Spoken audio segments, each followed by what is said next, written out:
এটাকে জনাব মাসুদ, আপনি যখন চাঁদাবাজের কথা ইঙ্গিত করছেন তখন আপনারা মানে এখন আপনি যে বলছেন সেভাবে আসলে না বলে আপনারা একটা দলকে ইঙ্গিত করেন, একটা দলের ছাত্র সংগঠনকে ইঙ্গিত করেন, এটা কি আপনারা না, ডেলিবারেটলি করেন?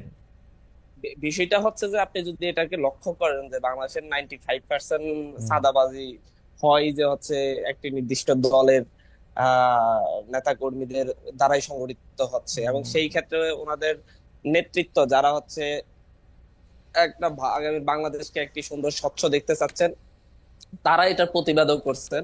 যেমন রুমিন ফারহান আপু একদিন যে সরাসরি উনি টক শোতে বলেছেন যে হচ্ছে কি প্রক্রিয়ায় চাঁদাবাজি গুলো হচ্ছে, এবং হচ্ছে কি ওনারা বিরোধিতা করেও পারছেন না। আমার কাছে আরেকজন এমপি বললেন যে হচ্ছে আমি যখন চাঁদাবাজি দখলদারিত্বের বিরুদ্ধে জনাব কথা বলি, মাসুদ, যখন তাদেরকে শাসন করি, জনাব মাসুদ, তখন ওরা অন্য একটি গ্রুপে উঠে যায়। না না জনাব এটা মাসুদ, হচ্ছে বাস্তবতা। জনাব মাসুদ, আমি এখন এই আমি জনাব মাসুদ, এই আমি একটু এই জায়গা প্রসঙ্গে থেকে বলি যে আমি কিন্তু বিএনপির ভারপ্রাপ্ত ভাইস চেয়ারম্যানকে এই চাঁদাবাজির এগেনস্টে কথা বলতে শুনেছি, শুধু ব্যারিস্টার রুমিন ফারানাকে না। না, এটা উনি এটা স্পষ্ট বাস্তবতা। বলেছেন। ওনারা ওনারা সরাসরি সেন্ট্রাল থেকে দীর্ঘ চেষ্টা করতেছেন, হুম। ওনারা ওনাদের জায়গা থেকে ভালোভাবে এটাকে হ্যান্ডেল করার চেষ্টা করতেছেন, কিন্তু বাস্তব হচ্ছে তৃণমূল পর্যায়ে এতটাই মানে হচ্ছে নিয়ন্ত্রণের বাইরে যে যেটা ওনারা পারছেন না আসলে।